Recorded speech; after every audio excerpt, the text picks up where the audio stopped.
കൈദി 2-ന് ശേഷം ലോകേഷ് അടുത്തതായി ചെയ്യാൻ പോകുന്ന അമീർ ഖാനുമൊത്തൊരു ഇതുവരെ ലോകേഷ് ചെയ്തിട്ടുള്ളതിലെ ഏറ്റവും വലിയ ആക്ഷൻ ഫിലിമും കൂടിയാണെന്നാണ് ലോകേഷ് ഒരു ഇന്റർവ്യൂവിൽ കൺഫേം ചെയ്തത്. ആ ഒരു ആക്ഷൻ പടത്തിന്റെ വില്ലൻ എന്ന് പറയുന്നത് റോളക്സ് ആണോ? ആ ഒരു ഫിലിമിലെ അമീർ ഖാന്റെ ദാഹ എന്ന് പറയുന്ന ക്യാരക്ടർ ഇൻട്രൊഡക്ഷൻ ആണോ ഈ ഒരു കൂലിയിനകത്തുള്ളത്? കൂലി ഒരു LCU ഫിലിമാണോ എന്ന് അറിയാൻ ഇനി ആകെ 3 ദിവസം നിങ്ങൾ വെയിറ്റ് ചെയ്താൽ മതി, കണ്ടറിയാം. ഇതുപോലുള്ള ഒരുപാട് ഫിലിം റിലേറ്റഡ് സീക്രട്സുകളുണ്ട്. അത്തരം വീഡിയോസൊക്കെ നിങ്ങൾക്ക് നോട്ടിഫിക്കേഷനായിട്ട് വരുന്നുണ്ടെങ്കിൽ ഇപ്പോൾ തന്നെ ചാനൽ സബ്സ്ക്രൈബ് ചെയ്ത് ആ ബെൽ നോട്ടിഫിക്കേഷൻ ഓളിലേക്ക് മാറ്റിയിടുക. അപ്പോൾ നമുക്ക് ബാക്കി കാര്യങ്ങളിലേക്ക് പോവാം. കൈദിക്ക് ശേഷം ലോകേഷ് അമീർ ഖാനുമൊത്ത് ഒരു സൂപ്പർ ഹീറോ ഫിലിം എന്നുള്ള രീതിയിലാണ് അപ്ഡേറ്റ്സും കാര്യങ്ങളൊക്കെ വന്നത്. അത് വേറൊന്നും കൊണ്ടല്ല, സൂര്യ വെച്ച് ചെയ്യാനിരുന്ന ഒരു ഫിലിമാണ് ഇരുമ്പ് കൈ മായാവി. ആ ഒരു ഫിലിമിൻ്റെ അതേ സ്റ്റോറിയിൽ അമീർ ഖാൻ വന്നിട്ടുള്ള പുതിയൊരു സിനിമയാണ് എന്നുള്ള രീതിയിലാണ് നമ്മളെല്ലാം വിചാരിച്ചിരുന്നത്. എന്നാൽ അങ്ങനെയല്ല. കാരണം ഇരുമ്പ് കൈ മായാവി എന്ന് പറഞ്ഞാൽ ആ ഒരു ഫിലിം ഡ്രോപ്പ് ആയിട്ടുണ്ട്. ലോകേഷ് തന്നെ കൺഫേം ചെയ്തിട്ടുണ്ട്. ആ ഒരു ഫിലിമിലുള്ള പല കാര്യങ്ങളും, പല ചെറിയ ചെറിയ പ്ലോട്ടുകളെല്ലാം റീസെൻ്റ്ലി വന്ന പല സിനിമയിലും ഉള്ളതുകൊണ്ട് തന്നെ ആ ഒരു ഫുൾ സ്ക്രിപ്റ്റിനെ തന്നെ പൊളിക്കേണ്ട ഉണ്ട്. അപ്പോൾ അതൊരു പുതിയ സ്ക്രിപ്റ്റ് ആയിട്ടേ വരുള്ളൂ എന്നുള്ളതാണ് ലോകേഷ് കൺഫേം ചെയ്തിട്ടുണ്ട്. ഇതുവരെ ലോകേഷ് ചെയ്തിട്ടുള്ള എല്ലാ ഫിലിംസിലും വെച്ച് ഏറ്റവും കൂടുതൽ ആക്ഷൻ ഓറിയന്റഡ് ആയിട്ടുള്ള ഒരു ബിഗ് ആക്ഷൻ പടമാണ്. അതിനെക്കുറിച്ച് കൂടുതലായിട്ടുള്ള അപ്ഡേറ്റ്സ് ഒന്നുമില്ല, അതൊക്കെ പുറകെ വരുന്നുണ്ടെന്നാണ് പറഞ്ഞത്. എന്നാൽ നമുക്ക് ഇപ്പോഴത്തെ ഒരു സിറ്റുവേഷനും ലോകേഷിൻ്റെ പല ഇൻ്റർവ്യൂസിൽ പറഞ്ഞ ചില കാര്യങ്ങളും കൂടെ വെച്ച് കണക്ട് ചെയ്തുകൊണ്ട് നമുക്കൊരു കോൺസെപ്റ്റ് ഉണ്ടാക്കാം. ഫസ്റ്റ് തന്നെ കൂലി എന്ന ഫിലിമിനകത്ത് അമീർ ഖാൻ്റെ ഒരു ക്യാമിയോ എന്നുള്ളത് ലോകേഷ് കൊണ്ടുവന്നിട്ടുണ്ടെങ്കിൽ ആ ഒരു ചെറിയൊരു പോർഷനിലേക്ക് വേണ്ടി മാത്രമായിട്ട് അമീർ ഖാൻ ആ ഒരു ക്യാരക്ടറിനെ അക്സെപ്റ്റ് ചെയ്തിട്ടുണ്ടെങ്കിൽ, ആദ്യം ഇത് രജനീകാന്ത് ഫിലിം ആയതുകൊണ്ട് അക്സെപ്റ്റ് ചെയ്തു എന്ന് പറയുന്നുണ്ട്, എങ്കിൽ പോലും അമീർ ഖാൻ എന്ന് പറയുന്ന ഒരു ആക്ടർ പെർഫെക്ഷനിസ്റ്റ് ആണെന്നുള്ളത് നമുക്കറിയാം. ആ ഒരു ആക്ടർ എങ്ങനെ പോയാലും ആ ഒരു സ്റ്റോറി അല്ലെങ്കിൽ ആ ഒരു ആക്ടറിനെ അതിൽ പെർഫോം ചെയ്യാനുള്ള എത്രത്തോളം ഉണ്ട് എന്നുള്ളത് അത് നോക്കിയിട്ടായിരിക്കും അങ്ങനെ സെലക്ട് ചെയ്യുക. അത്തരത്തിൽ സെലക്ട് ചെയ്തൊരു ഫിലിമാണ് കൂലി എന്ന് പറയുന്നത്. ഈ ഒരു കൂലി എന്ന ഫിലിം ചെയ്യുന്നതിനോടൊപ്പം തന്നെ പുതിയൊരു കംപ്ലീറ്റ് ഫിലിമായിട്ട് അമീർ ഖാനുമൊത്ത് ലോകേഷ് ഈ ഒരു ഫിലിം ചെയ്യുന്നുണ്ട് എന്നുള്ളത് കൺഫേം ആയിട്ടുണ്ട്. ആ ഒരു റീസണും കൂടെ കൊണ്ടാണ് ലോകേഷിന്റെ കൂലി എന്ന ഫിലിമിൽ ഈ ഒരു ചെറിയ പോർഷനിൽ അമീർ ഖാൻ വരുന്നത്. ലോകേഷ് പറഞ്ഞിട്ടുണ്ടായിരുന്നു അമീർ ഖാൻ ഇതിനകത്ത് ഒരു ചെറിയ റോളല്ല,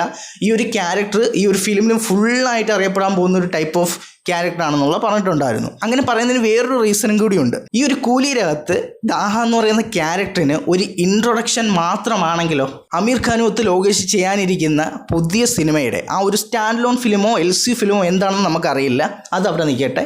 ആ ഒരു ഫിലിമിൻ്റെ ഒരു ക്യാരക്ടർ ഇൻട്രൊഡക്ഷൻ ആണ് കൂലിയിനകത്ത് ഈ ദാഹ എന്ന ക്യാരക്ടർ ആണെങ്കിൽ എങ്ങനെ ഉണ്ടാവും? ഒരു ഫിലിമിൽ ഒരു ഹീറോ അല്ലെങ്കിൽ ഒരു വില്ലന് നമുക്ക് ആ ഒരു ഇമോഷണൽ കണക്റ്റ് അല്ലെങ്കിൽ ആ ഒരു ക്യാരക്ടറിൻ്റെ കൂടെ നമുക്കൊരു കണക്ഷൻ വരുന്നുണ്ടെങ്കിൽ ആ ഒരു ക്യാരക്ടറിനെ നമുക്ക് എക്സ്റ്റാബ്ലിഷ് ചെയ്യണം. ഒരു സിനിമയ്ക്കകത്ത് ഒരു ക്യാരക്ടറിനെ എക്സ്റ്റാബ്ലിഷ് ചെയ്ത് ആ ഒരു ക്യാരക്ടർ എന്തൊക്കെ സിറ്റുവേഷൻസിലൂടെ കടന്നു പോകുന്നു എന്നുള്ള എല്ലാം കാണിച്ചു വരുന്ന സമയത്ത് ആ ഒരു ഫിലിമിന് ഒരു ഫ്രീഡം, ഒരു ഡയറക്ടർ അല്ലെങ്കിൽ ഒരു ഫിലിം മേക്കറിനുള്ള ഒരു ഫ്രീഡം അവിടെ നഷ്ടപ്പെടും. ലോകേഷിന് പക്ഷേ അങ്ങനത്തെ ഒരു പ്രശ്നമില്ല.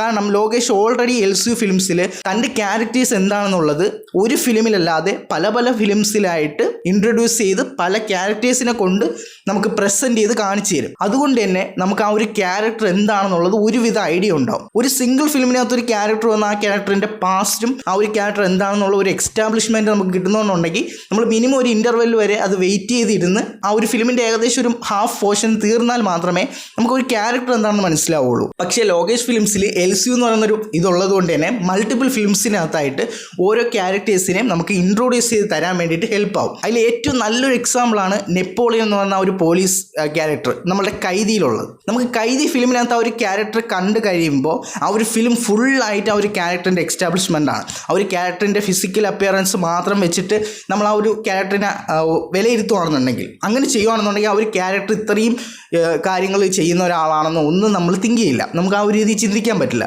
പക്ഷേ ആ ഒരു കൈദി എന്ന ഫിലിമിനകത്ത് ഫുള്ളായിട്ട് ആ ഒരു സ്റ്റാർട്ട് ടു എൻഡ് വരെ ആ ഒരു ക്യാരക്ടറിനെ എക്സ്റ്റാബ്ലിഷ് ചെയ്തിട്ടുണ്ട്. അതുകൊണ്ട് തന്നെ ആ ഒരു ക്യാരക്ടറിനെ ജസ്റ്റ് 1-2 സീനിൽ നമുക്ക് ലിയോനകത്ത് കണ്ടാൽ തന്നെ അറിയാം ഈ ക്യാരക്ടറിൻ്റെ ഈ ഒരു അപ്പിയറൻസ് മാത്രമല്ല ഈ ക്യാരക്ടർ എന്താണെന്നും ഈ ക്യാരക്ടറിൻ്റെ പവർ എന്താണെന്നുള്ളത് നമുക്ക് മനസ്സിലാക്കാൻ. അത് ആ ഒരു ക്യാരക്ടറിൻ്റെ ബാക്ക് സ്റ്റോറി അല്ലെങ്കിൽ പാസ്റ്റ് കറക്റ്റായിട്ട് എക്സ്റ്റാബ്ലിഷ് ചെയ്തതുകൊണ്ടാണ്. ഇതാണ് ഏറ്റവും ചെറുതായിട്ട് പറയാൻ പറ്റുന്ന ഒരു എക്സാമ്പിൾ. ഇതുപോലെ പല പല ക്യാരക്ടേഴ്സ് ഉണ്ട്. അതുപോലെ അമീർ ഖാൻ്റെ ദാഹ എന്ന് പറയുന്ന ഒരു ഇൻഡിവിജ്വൽ ക്യാരക്ടറിനെ ലോകേഷ് കൂലിയിലേക്ക് അപ്ലൈ ചെയ്തിട്ടുണ്ടെങ്കിൽ ആ ക്യാരക്ടർ എന്താണെന്നുള്ള ഒരു ഇൻട്രൊഡക്ഷൻ ആയിട്ടായിരിക്കും കൂലിയിൽ കൊണ്ടുവരാൻ ചാൻസ്. അങ്ങനെ ആവണമെന്ന് നിർബന്ധമില്ല, പക്ഷേ അങ്ങനെ കൊണ്ടുവരുവാണെന്നുണ്ടെങ്കിൽ ഈ ഒരു ദാഹ എന്ന് പറഞ്ഞ ക്യാരക്ടർ ലോകേഷ് അമീർ ഖാനൊത്ത് ആ ഒരു കംപ്ലീറ്റ് ഒരു ഫുൾ സിനിമ വരുന്ന സമയത്ത് നമുക്ക് ഈ ഒരു ദാഹ എന്ന ക്യാരക്ടറിനെ എക്സ്റ്റാബ്ലിഷ് ചെയ്യുന്നത് ഒരുപാട് ടൈം വേണ്ടി വരില്ല, അല്ലെങ്കിൽ ഒരുപാട് കോംപ്ലിക്കേറ്റഡ് ആയിട്ട് അതിനെ എക്സ്റ്റാബ്ലിഷ് ചെയ്ത് കാണിക്കേണ്ട ആവശ്യമില്ല. ഏതൊക്കെ രീതിയിൽ ആ ഒരു സിറ്റുവേഷൻസ് മാറുന്നതെന്നുള്ളത് മാത്രം കാണിച്ച ആ ഒരു സിനിമ അവർക്ക് ഒരു കംപ്ലീറ്റ് ഒരു ആക്ഷൻ ഫിലിമായിട്ട് മാറ്റാം.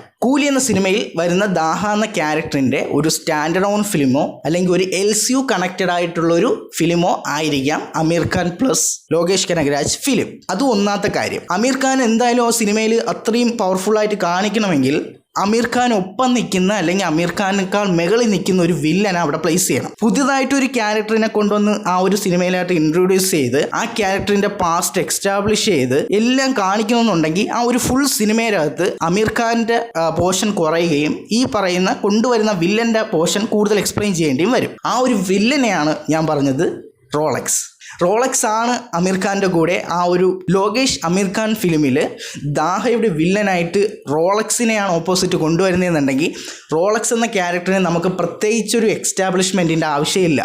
ഓൾറെഡി ലോകേഷ് നമ്മൾ ദാഹയെ കൂലിയിൽ എങ്ങനെയാണോ ഇൻട്രൊഡ്യൂസ് ചെയ്യാൻ പോകുന്നത് അതുപോലെ റോളക്സിനെ വിക്രമിൽ ഇൻട്രൊഡ്യൂസ് ചെയ്ത് കഴിഞ്ഞു. ആ ഒരു ചെറിയൊരു ടൈം കൊണ്ട് തന്നെ റോളക്സ് എന്ന ക്യാരക്ടറിനെ നമുക്കറിയാം. എന്ന് വെച്ചാൽ ആ ഒരു ക്യാരക്ടറിൻ്റെ പാസ്റ്റിനെ കുറിച്ചല്ല, ആ ഒരു ക്യാരക്ടർ എങ്ങനെയാണ് റോളക്സായി മാറിയതെന്നല്ല, എത്രത്തോളം ബ്രൂട്ടലായിട്ടുള്ളൊരു വില്ലനാണെന്നും എത്രത്തോളം വയലൻ്റ് ആണെന്നുള്ളതും നമുക്കറിയാം, ആരാണെന്നും നമുക്കറിയാം. ആ ഒരു വില്ലൻ അമീർ ഖാൻ്റെ ഓപ്പോസിറ്റ് ദാഹ എന്ന ക്യാരക്ടറിൻ്റെ ഓപ്പോസിറ്റ് വരുന്ന സമയത്ത് ഒരു എക്സ്റ്റാബ്ലിഷ്മെൻറ്റിൻ്റെ ആവശ്യം വരുന്നില്ല.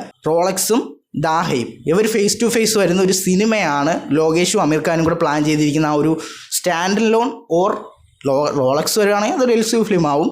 അതല്ലെങ്കിൽ ആ ഒരു ഫിലിം ആ ഒരു സിനിമയ്ക്കുള്ളിൽ ഇവർ രണ്ടുമാണ് ഓപ്പോസിറ്റ് വരുന്നതെന്നുണ്ടെങ്കിൽ ഒരു പ്രത്യേകിച്ച് ഒരു ഇൻട്രൊഡക്ഷൻ ഈ രണ്ട് ക്യാരക്ടേഴ്സിനും വേണ്ടി വരില്ല. കാരണം ദാഹയെ കൂലിയിൽ ഇൻട്രൊഡ്യൂസ് ചെയ്തു, റോളക്സിനെ വിക്രമിലും ഇൻട്രൊഡ്യൂസ് ചെയ്തു. ഇനി ഇവരെ രണ്ടുപേരെയും പിക്ക് ചെയ്തെടുത്ത് ഒരു പുതിയ വേൾഡിലോട്ട് ഇട്ടിട്ട് ഇവർ തമ്മിലുള്ളൊരു വാറ് ആ ഒരു സിനിമയിൽ കാണിച്ചു കഴിഞ്ഞാൽ ഇതുവരെ ചെയ്ത് വെച്ച് ഏറ്റവും ബിഗ് ആയിട്ടുള്ള അല്ലെങ്കിൽ ഏറ്റവും വലിയൊരു ആക്ഷൻ ഫിലിമാണ് ലോകേഷും അമീർ ഖാനും കൂടെ ചെയ്യാൻ പോകുന്നതെന്ന് പറഞ്ഞതിൻ്റെ റീസൺ. അപ്പോൾ ഇവർ രണ്ടുപേരും ഒരു സീനിൻ്റെ ഉള്ളിൽ വരുന്ന സമയത്ത് അതെന്തായാലും ഈ പറഞ്ഞ വന്ന സിനിമകളെക്കാൾ ഏറ്റവും ബ്രൂട്ടലായിട്ടുള്ളൊരു ആക്ഷൻ ഫിലിം ആയിരിക്കും എന്നുള്ളതിൽ നമുക്ക് പ്രത്യേകിച്ചൊരു ക്ലാരിഫൈ ചെയ്യേണ്ട ആവശ്യമില്ലല്ലോ. ഇത് ജസ്റ്റ് എൻ്റെ ഒരു ഇമാജിനേഷനിൽ വന്നൊരു സ്റ്റോറിയാണ്. ഇത് എൻ്റെ മാത്രം ഒപ്പീനിയനാണ്. ഇങ്ങനെയാണ് ലോകേഷ് ചെയ്യാൻ പോകുന്നതെന്നല്ല പറയുന്നത്.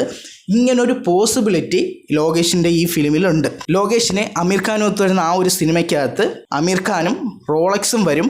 ഒപ്പം ഈ കൂലി എന്ന സിനിമയ്ക്കുള്ളിൽ നിന്നും LCUവിൻ്റെ വിക്രം ആയാലും ലിയോ ആയാലും മറ്റ് സിനിമകളാവാം, ബെൻസ് ആവാം, ഇതിലേതെങ്കിലും സിനിമകളിൽ നിന്നൊക്കെ ഓരോ ഇൻഡിവിജ്വൽ മെയിൻ വില്ലന്മാരെ പറക്കി ഈ ഒരു അമീർ ഖാൻ ഫിലിമിനകത്ത് ഇട്ടിട്ട് അവിടെ അവർക്കൊരു പുതിയ വേൾഡിനെ ക്രിയേറ്റ് ചെയ്യാൻ പറ്റും. അതൊരു ഇൻ്റർവ്യൂ തന്നെ പറയുന്നത് LCU എന്ന് പറയുന്ന ഈ ഒരു കാര്യം കൊണ്ടുവന്നതിൽ ഒരുപാട് നെഗറ്റീവ് സൈഡുകളുണ്ട്, ഒരുപാട് ഡ്രോബാക്സുകളുണ്ട്.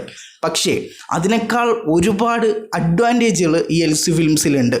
അല്ലെങ്കിൽ LCU എന്നുള്ള ഈ ഒരു യൂണിവേഴ്സ് ഫിലിം ആക്കിയത് കൊണ്ട് ലോകേഷ് എന്നൊരു ഫിലിം മേക്കറിനുണ്ട്. ഒരു സിനിമ ഇറക്കുന്ന സമയത്ത് പുതിയൊരു ക്യാരക്ടറിനെ കൊണ്ടുവരണം, അല്ലെങ്കിൽ അത് ആരെ കാസ്റ്റ് ചെയ്യും, ഈ ഒരു ക്യാരക്ടറിന് അല്ലെങ്കിൽ ഈ ഒരു ആക്ടറിന് ഓപ്പോസിറ്റ് നിൽക്കാൻ പറ്റുന്ന ഒരു ബിഗ് വില്ലൻ ഏതാണ്, ഇങ്ങനെ ആലോചിച്ച് ടൈം കളയേണ്ട ആവശ്യമേ ഇല്ല. ലോകേഷിൻ്റെ യൂണിവേഴ്സിൽ നിന്ന് തന്നെ ഒരു ക്യാരക്ടറിനെ എടുത്ത് ഇതിനകത്തേക്ക് അങ്ങ് ഇട്ട് കഴിഞ്ഞാൽ വില്ലന്മാരുണ്ട്, ഹീറോ ഉണ്ട്, മറ്റ് സപ്പോർട്ടിങ് ക്യാരക്ടേഴ്സ് ഉണ്ട്, എല്ലാം ലോകേഷിൻ്റെ LCU ഫിലിമിൻ്റെ തന്നെ ഉണ്ട്. പ്രത്യേകിച്ച് ആ ഒരു പ്രീ പ്രൊഡക്ഷൻ ടൈമിൽ ഈ ക്യാരക്ടറാണോ ആ കാസ്റ്റിംഗ് ആണോ ഈ കാസ്റ്റിംഗ് ആണോ എന്നുള്ള ഒരു ഡൗട്ട് തന്നെ ക്ലാരിഫൈ ആവും. ലോകേഷ് പ്ലസ് അമീർ ഖാൻ, റോളക്സ്, LCU ഫിലിം, ഇത്രയും കോമ്പിനേഷനിലൂടെ ഒരു സിനിമ വരുവാണെന്നുണ്ടെങ്കിൽ എന്താവും ബോക്സ് ഓഫീസിൻ്റെ അവസ്ഥ എന്നുള്ളത് നിങ്ങൾ കമൻറ്റ് ചെയ്യുക. ഈ രണ്ട് ക്യാരക്ടേഴ്സിനും ഒരു മീറ്റർ ഉണ്ടായിരിക്കും. ആ മീറ്ററിന് താഴെ പോകാതെ തന്നെ ലോകേഷ് ഈ രണ്ട് ക്യാരക്ടറിനെ ആ ഒരു സിനിമയ്ക്കകത്ത് പ്ലേസ് ചെയ്താൽ മാത്രം മതി. ലോകേഷിന് ഇനി 3 ദിവസത്തിനുള്ളിൽ റിലീസാകാൻ പോകുന്ന സിനിമയാണ് കൂലി.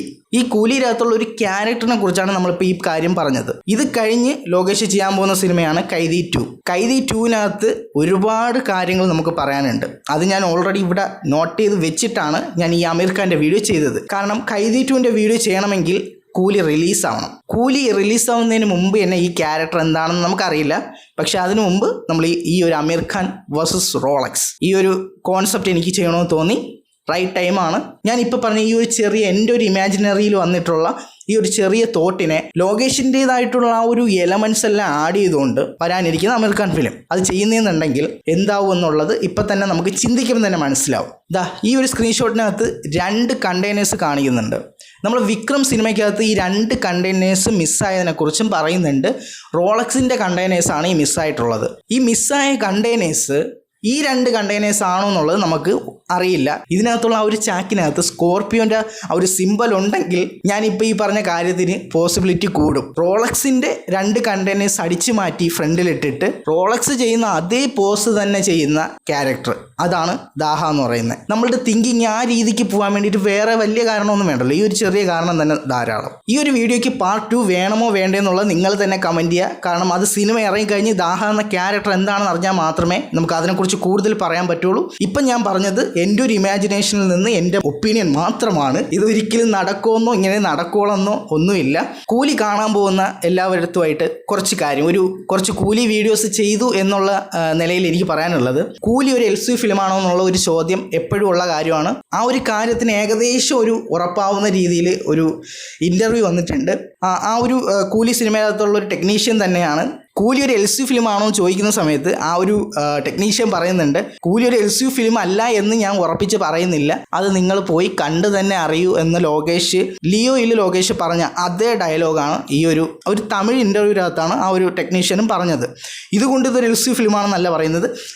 നിങ്ങളുടെ മൈൻഡ് ബ്ലാങ്ക് ആയിട്ട് പോയി സിനിമ കാണുക, ഒരു എക്സ്പെക്റ്റേഷനും ഇല്ലാതെ. രജനീകാന്ത് ഫാൻസിന് ഈ സിനിമ കാണുന്ന സമയത്ത് 101% നിങ്ങൾക്ക് അർമാദിക്കാനുള്ളതുണ്ടെന്നുള്ളത് ട്രെയിലറും മറ്റ് കാര്യങ്ങളും അപ്ഡേറ്റ്സും വെച്ചിട്ട് എനിക്ക് മനസ്സിലായി. ഇനി നമുക്ക് ഒരുപാട് ഇടിവെട്ട് കണ്ടൻസുകൾ ലിസ്റ്റിലുണ്ട്. അപ്പോൾ അതൊക്കെ നിങ്ങൾക്ക് കാണാൻ ഇൻട്രസ്റ്റഡ് ആണെന്നുണ്ടെങ്കിൽ നമ്മളെ ചാനൽ ഇപ്പോൾ തന്നെ സബ്സ്ക്രൈബ് ചെയ്ത് ആ ബെൽ നോട്ടിഫിക്കേഷൻ ഓൺ ചെയ്ത് വെച്ചേക്കുക. നമ്മളെ ചാനൽ 1K സബ്സ്ക്രൈബേഴ്സ് ക്രോസ് ചെയ്ത് കഴിഞ്ഞു. 1000 താങ്ക്സ് പറഞ്ഞുകൊണ്ട് തന്നെ നമ്മൾ ഈ വീഡിയോ ഇവിടെ വെച്ച് എൻഡ് ചെയ്യാണ്. ഇതിനേക്കാൾ ഇടിവെട്ടായിട്ടുള്ളൊരു മറ്റു വീഡിയോ കാണാം. It's me Anshad Nisar.